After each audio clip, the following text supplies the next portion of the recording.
आपका बहुत बहुत स्वागत। मैं हूं प्रियंका। सबसे पहले डालेंगे नजर आज की सुर्खियों पर। उत्तराखंड कैबिनेट में कई प्रस्तावों पर मुहर। सीएम ने घसियारी कल्याण योजना को दी मंजूरी। वन भूमि की नई लीज को भी हरी झंडी।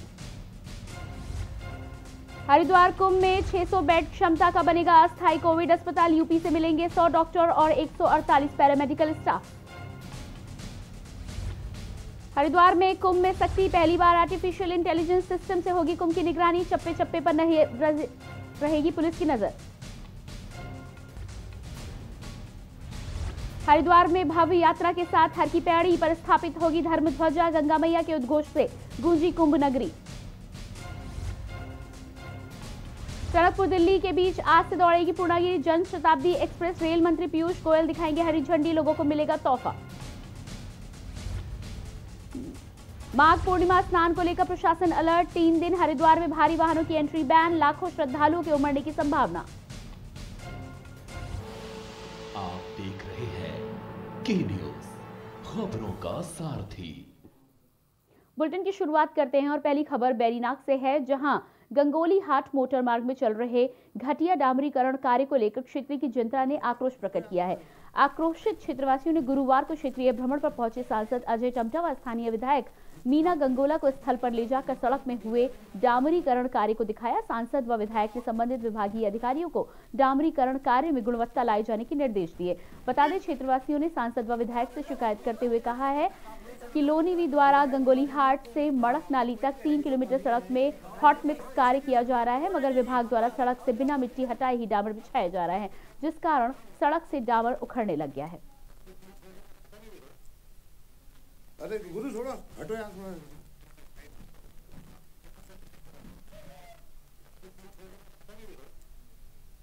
अरे गुरु छोड़ो, हटो यहाँ से।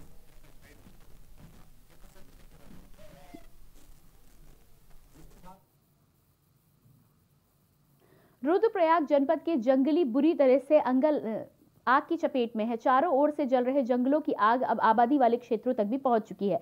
विकासखंड जखोली कुंड में वन अग्नि के कारण 2 गौशालाएं जलकर राख हो गई। वहीं आग लगने के कारण समय से गौशाला में मवेशी नहीं थे। वहीं ग्रामीणों ने किसी तरह आग पर काबू पाया। प्रधान संजय राणा ने बताया कि जंगलों में लगी आग आबादी वाले इलाकों में पहुंच रही है और ग्रामीणों को भारी नुकसान इससे हो रहा है। वन विभाग मूक दर्शक बना हुआ दिख रहा है। जंगल में लगी आग को रोकने के कोई ठोस प्रयास नहीं किए जा रहे हैं।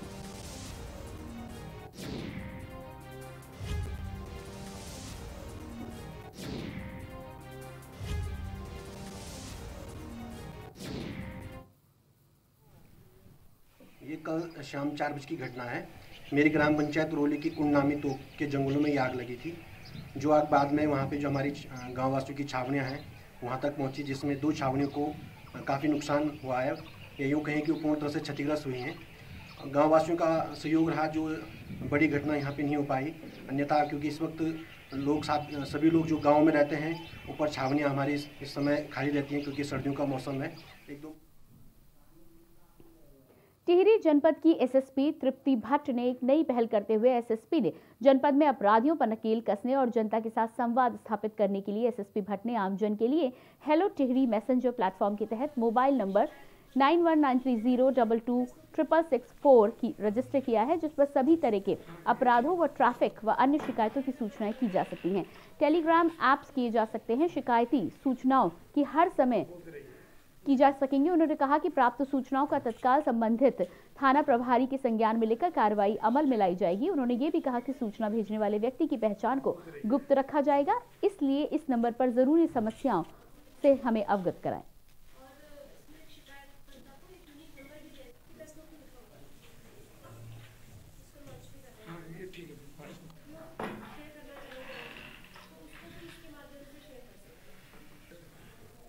बोलते रहिए।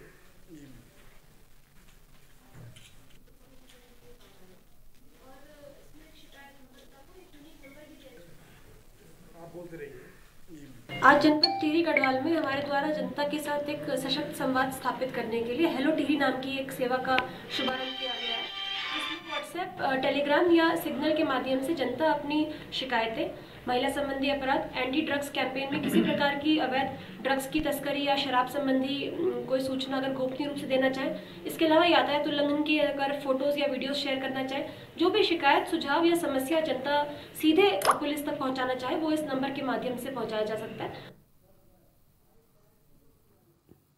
टिहरी स्थित कांग्रेस कार्यालय पहुंचे राज्यसभा सांसद प्रदीप टमटा ने प्रेस से मुखातिब होते हुए प्रदेश व केंद्र सरकार पर आरोप मढ़ते हुए कहा है कि चमोली के रेणी में आई आपदा को लेकर सरकारों ने कोई भी तैयारियां नहीं की थी, क्योंकि यह आपदा मानव जनित आपदा है।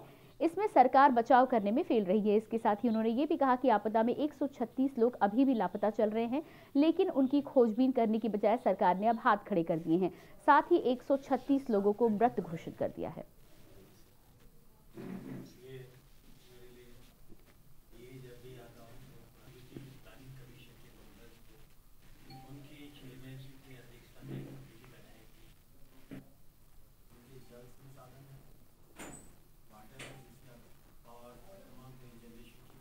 मेरा जो मानना है कि रेणी की आपदा, अगर ऊपर ग्लेशियर टूटे हैं उसको हम कह सकते हैं कि किसी आपदा है, लेकिन जो नीचे आई है उस आपदा को प्रबंध में पूरी तरह से भारत सरकार और राज्य सरकार पूरी तरह से फेलियर रही है। कल सरकार ने कहा कि अब 136 लोग जो मिसिंग लोग हैं उनको अब हम मृत डिक्लेयर करते हैं, क्योंकि हम उनकी खोज संभव नहीं कर पा रहे हैं। नैनीताल के तल्लीताल में पर्यटक का झील में शव मिलने से सनसनी फैल गई। सुबह मॉर्निंग वॉक के लिए निकले लोगों ने तल्लीताल झील में शव देखा, जिसकी सूचना पुलिस को दे दी। मौके पर पहुंची पुलिस ने शव को झील से बाहर निकालकर परिजनों की मौजूदगी में पंचनामा भरकर पोस्टमार्टम के लिए भेज दिया है। मृतक की पहचान मुरादाबाद निवासी हुमायूं के रूप में कर ली गई है। प्राप्त जानकारी के मुताबिक मृतक हुमायूं मुरादाबाद का रहने वाला है, जो पिछले कुछ दिनों से डिप्रेशन में था। देर रात उसने आत्महत्या करने से पहले घर वालों को फोन कर सूचना दी थी, जिसके बाद उसके परिजन उसे खोजने नैनीताल पहुंचे थे।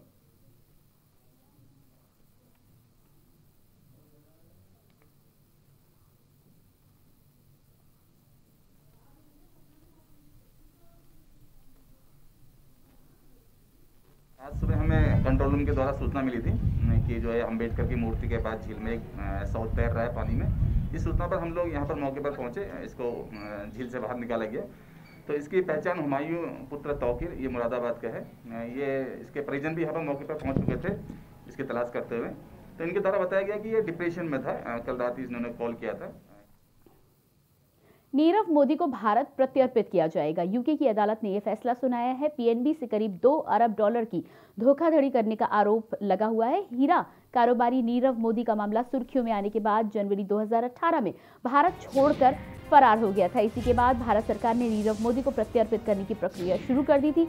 नीरव मोदी फिलहाल लंदन की एक जेल में बंद है। कोर्ट ने आज कहा कि नीरव मोदी का मामला प्रत्यर्पण कानून के सेक्शन 137 की अपेक्षाओं को पूरा करता है। प्रत्यर्पण से बचने के लिए नीरव मोदी की तरफ से भारत में सरकारी दबाव, मीडिया ट्रायल और अदालतों की कमजोर स्थिति को लेकर दी गई दलीलों को वेस्टमिनिस्टर कोर्ट ने खारिज कर दिया है। लंदन की अदालत ने इस बात को भी नकारा है कि नीरव मोदी की मानसिक स्थिति और स्वास्थ्य को प्रत्यर्पण के लिए फिट नहीं माना जा सकता। अदालत ने आर्थर रोड के बैरक 12 में नीरव मोदी को रखे जाने के बारे में दिए गए आश्वासनों को भी संतोषजनक बताया। कोर्ट ने कहा कि मुंबई के आर्थर रोड जेल के बैरक 12 में ही उसे रखा जाएगा। उसे भोजन, साफ पानी, साफ टॉयलेट, बिस्तर की सुविधा उपलब्ध कराई जाएगी। साथ ही मुंबई सेंट्रल जेल के चिकित्सक भी नीरव के लिए उपस्थित रहेंगे।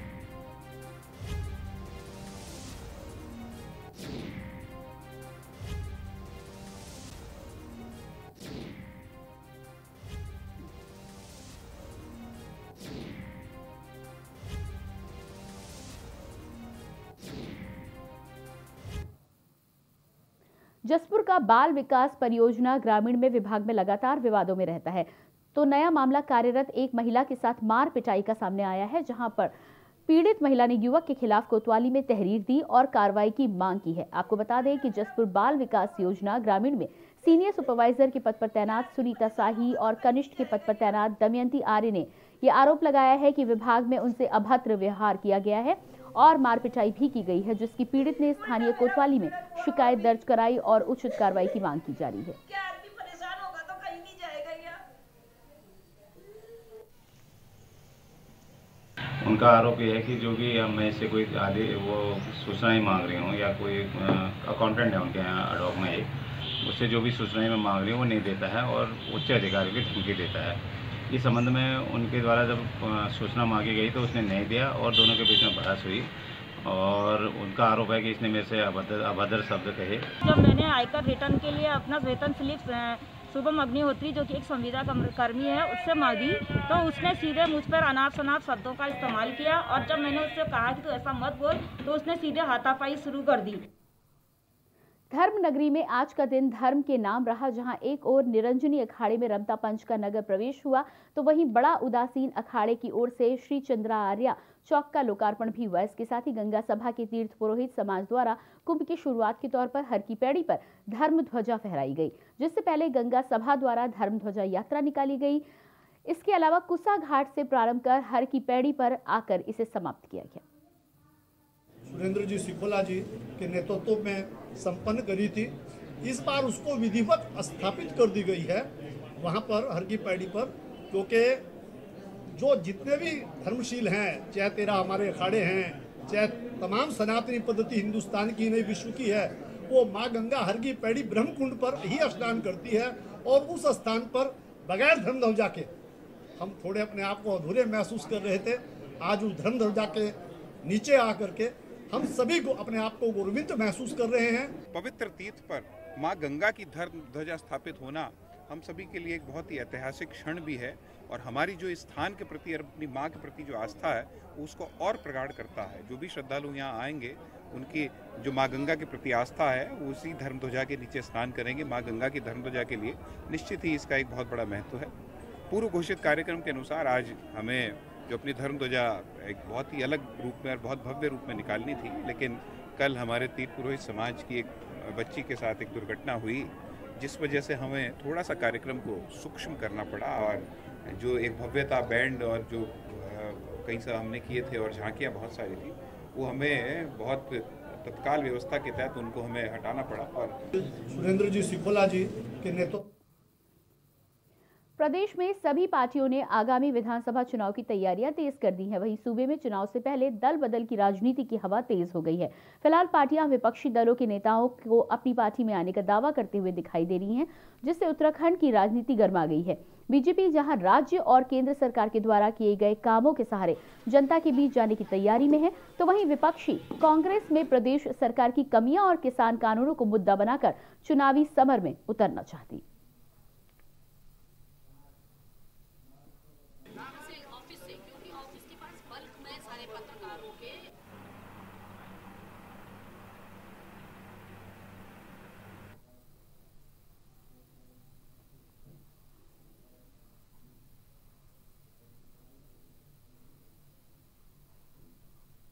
के लिए आप कह रहे हो कि ये आ रहे हैं तो मुसीबत न बने या ये कहीं रोड़े न अटकाएं। कांग्रेस के जहाँ तक सवाल है, कांग्रेस तो पहले अपना परिवार संभाल ले। अभी थोड़े दिनों बाद ही मैं दिखाऊंगा कि कांग्रेस के लोग कितने मेरे पास आते हैं। कांग्रेस अपना परिवार संभाल ले, दूसरों की चिंता न करे। अपनी पार्टी कुछ भी कहती रहती है, वो चर्चाओं में रहने की शौकीन है। आपने देखा तो कितने लाखों के विज्ञापन अपने वो छापा करती है, जबकि उन विज्ञापनों के पैसे से विकास कार्य किए जा सकते हैं। तो अभी मोहनिया जी ने कुछ कह दिया। 2-3 महीने पहले आपने देखा कि मनीष सिसोदिया जी देवभूमि आए थे, उन्होंने कहा कि एक बड़ा चेहरा हम बहुत जल्द आम आदमी पार्टी के लिए उतारने वाले हैं मुख्यमंत्री के रूप में। लेकिन आज 3 महीने बीत जाने के बाद भी वो बड़ा चेहरा नहीं उतार पाए। और यदि कोई पार्टी, ये सोचने वाली बात है कि यदि कोई पार्टी किन्हीं बड़े लोगों को शामिल करती है अपने पार्टी के अंदर, तो वो अंतिम चरण तक, अंतिम दौर की बातचीत तक उस बात को अंडर कवर रखती है, उस बात को गुप्त रखती है। कोई इस तरह से डुगडुगी नहीं पीटता। 10 साल के इंतजार के बाद आखिरकार हरिद्वार देहरादून राजमार्ग जनता को समर्पित होगा।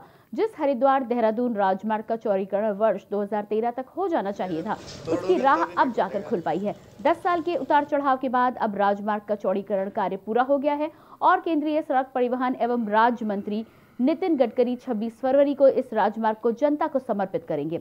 वर्चुअल माध्यम से केंद्रीय मंत्री नितिन गडकरी हरिद्वार दून राजमार्ग का लोकार्पण करेंगे। इसके अलावा आपको बता दें कि हरिद्वार देहरादून राजमार्ग का चौड़ीकरण हरिद्वार से मुकुंदपुर रेलवे ओवर ब्रिज तक किया जाएगा।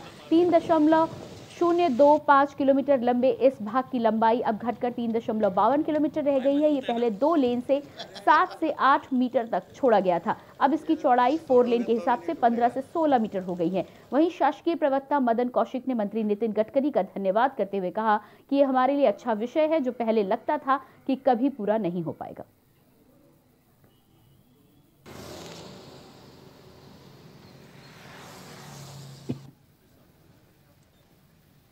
कल लोकार्पण का कार्यक्रम इसका होगा और पूरा का पूरा जो और अन्य योजनाएं हैं राज्य की वो भी होंगी और मैं समझता हूं कि हमारे लिए एक बड़ा बहुत ही अच्छा विषय है कि जिस विषय को लगता था कि पूरा नहीं हो पाएगा और भारत सरकार के माननीय मंत्री नितिन गडकरी जी को मैं धन्यवाद देता हूं। मुझे कई बार वहां जाकर जब मीटिंग हुई और उन्होंने अपने अधिकारियों को निर्देशित किया कि मुझे बिफोर टाइम ये चाहिए, तो बिफोर टाइम ये सारा काम पूरा हो गया है। इसके लिए भारत सरकार को धन्यवाद।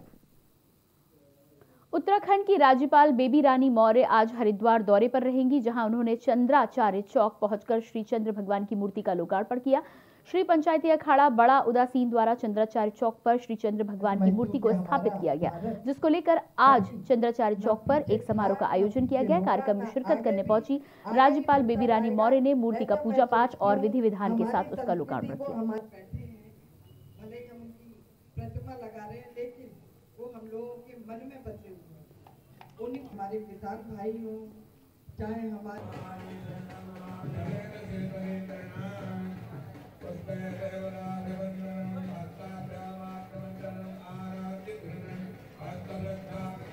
हरिद्वार में इस चौक पर जहाँ ये तो आज श्री चंद्र भगवान जी की जो मूर्ति का अनावरण किया, जो एक महान संत थे जिन्होंने उस समय जाति प्रथा को ऊंच नीच को खत्म करने का एक बीड़ा उठाया था, लेकिन आज भी वो देखने को मिल रही है।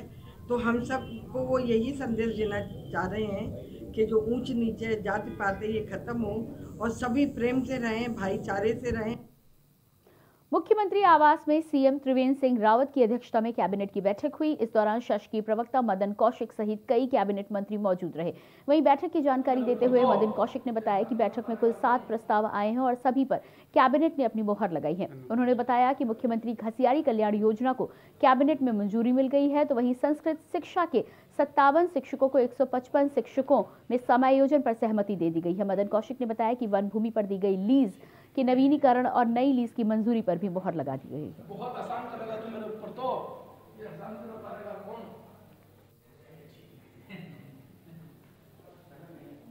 बहुत आसान करेगा तो मेरे ऊपर, तो ये आसान कर पाएगा कौन? मंत्री परिषद के सम्मुख 7 विषयों पर विस्तृत चर्चा हुई और 7 महत्वपूर्ण इशू थे और उसमें एक नई योजना भी लागू हुई, घसियारी मुख्यमंत्री घसियारी योजना करके। इससे अलग वन विभाग से संबंधित, लीज लैंड से संबंधित विषय पर भी चर्चा आज की, जिसको किया। जीवन मिशन में 2 पदों की अनुमति दी गई, एक अपर परियोजना निदेशक और एक अधीक्षण अभियंता। यही आज विषय थे। विस्तृत रूप से चूंकि विधानसभा का सत्र इस समय आहूत हो गया है, विस्तृत रूप से बताए जाने की मैं समझता हूं कि परंपरा नहीं है। बाकी ये सारे विषय है। खबर देहरादून से है, जहां सचिवालय में मुख्यमंत्री त्रिवेंद्र सिंह रावत की अध्यक्षता में कुंभ मेले की व्यवस्थाओं के संबंध में बैठक हुई। इस बैठक में सीएम ने आगामी कुंभ मेले को सुरक्षित व व्यवस्थित ढंग से संपन्न कराने के लिए प्रभावी व्यवस्था सुनिश्चित करने के निर्देश दिए। इसके अलावा मुख्यमंत्री ने स्पष्ट निर्देश दिए हैं कि कुंभ मेले के कार्यों के संबंध में सभी आवश्यक कार्यों और दिशा निर्देशों का पूर्ण रूप से पालन किया जाए और कार्यों को जल्द से जल्द पूरा कराया जाए।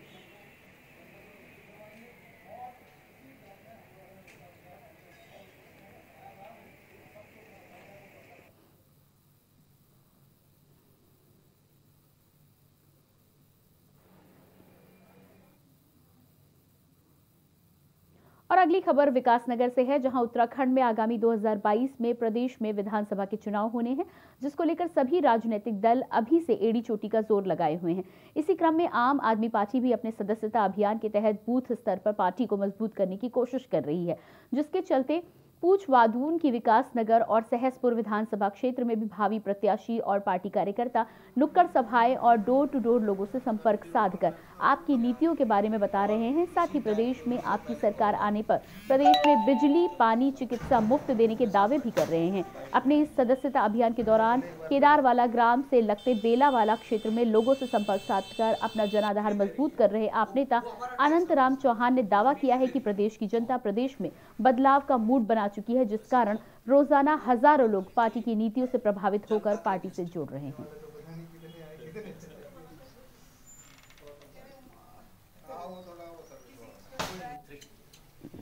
तो अगर आप 3 में से एक को चुनते हैं तो अच्छे को चुन लो।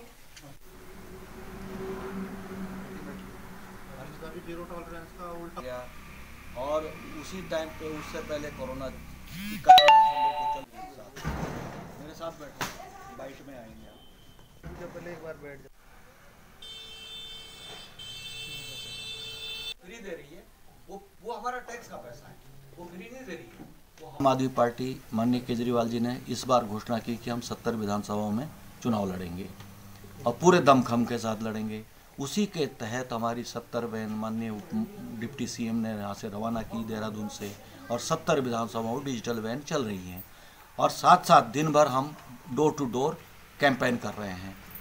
तो डोर टू डोर कैंपेन में सारी टीमें हमारी आम आदमी की लगी हुई हैं और कम से कम एक बूथ डेली हम कवर कर रहे हैं और इसका परिणाम ये होगा कि हम जन जन तक पहुंच रहे हैं अपनी बातों को और माननीय केजरीवाल जी की नीतियों को, आम आदमी पार्टी की नीतियों को जन जन तक पहुंचा रहे हैं। डोईवाला में कांग्रेस के प्रदेश अध्यक्ष प्रीतम सिंह ने डोईवाला में प्रेस वार्ता की, जिसमें उन्होंने भाजपा की त्रिवेंद्र सरकार पर किसानों की अनदेखी करने का आरोप लगाया है और कहा है कि किसान आंदोलन को दबाने के लिए सरकार ने कुचक्र रचे हैं। डोईवाला के किसानों को दिल्ली सरकार के नोटिस मिलना केंद्र और राज्य सरकारों की किसानों के प्रति हीन भावना को दर्शाता है। किसानों का उत्पीड़न कांग्रेस बर्दाश्त नहीं करेगी। किसानों की आय को डबल करने के वादे पर भी केंद्र सरकार खरी नहीं उतरी है।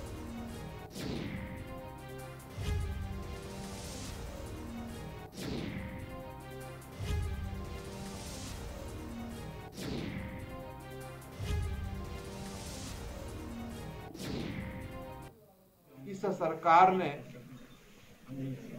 कहा कि हम किसानों की आय दुगना करना चाहते हैं और उसकी अवधि 2022 सुनिश्चित की है।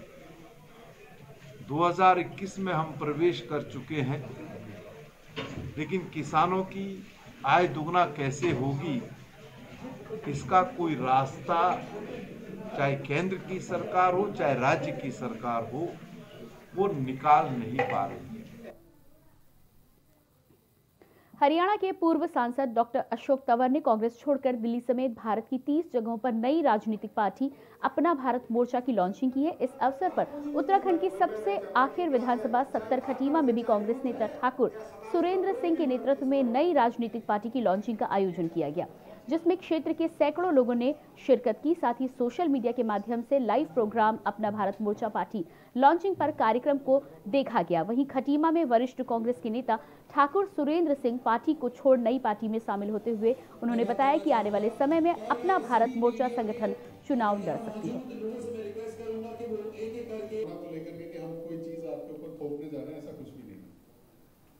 ये मोर्चा अंदर पहले सरोकार होते थे। जैसे आज के देश में राजनीतिक पार्टियों की जिस तरीके की परिस्थितियां चल रही हैं, तो लोगों की जो मूलभूत समस्याएं हैं, जो लोगों के जो मेन मुद्दे हैं, उनको लेकर के कोई भी पार्टी जागरूक आज स्थिति में लग नहीं रही है।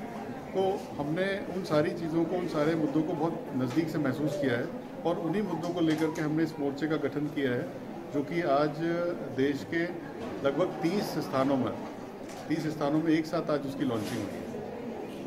अभी एक राजनीतिक संगठन नहीं, क्योंकि मैं खुद भी पीछे हमारा बैकग्राउंड भी कांग्रेस पार्टी से रहा है।